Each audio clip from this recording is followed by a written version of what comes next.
Muhammadur Rasulullah.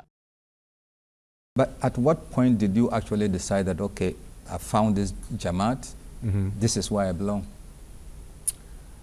Well, I mean, after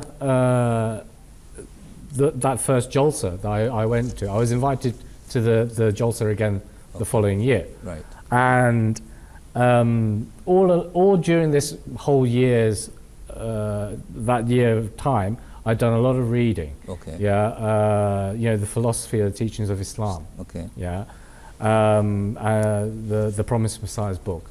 So, you know, all this reading and my kind of like my chats with other people within the Jamaat. Right. Yeah, hadn't. I mean, I wouldn't say I had a negative approach to it. Yeah. I would say I was more kind of like reticent. Okay. Yeah. So I was more cautious, but which was how I used to be. Sure. I mean, at work, I was a senior trader, Right. a foreign exchange trader. Right. So risk was inherent within my job. Sure. Yeah? Yeah. So I would appreciate that. So I suppose that's kind of like intrinsic to my character before Islam. Sure. That I was a very cautious person, that I would have to look at, you know, all the ins and outs and all the pros and cons. Sure. Yeah. And sometimes that's not the best way, because you end up not making a decision. Yes. You know? Yes.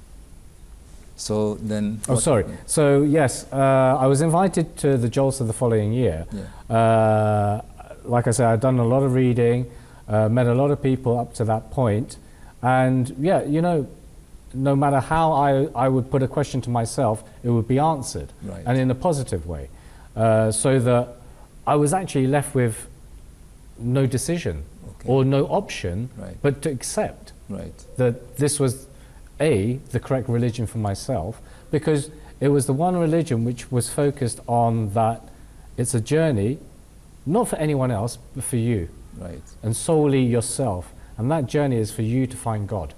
So you think that the Khilafat is what is the main difference, if you like, between us and the non-Ahmadi Muslims? Yeah, I think so. I think so.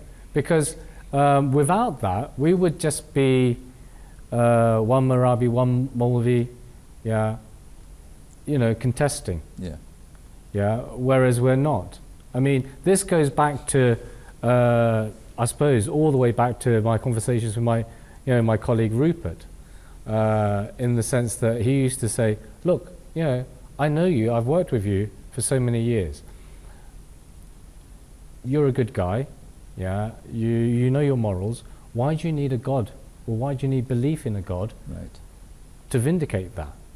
So I used to, and then I had the answer. And my answer was this, that, look, what makes, okay, we're colleagues, you know me, I know you.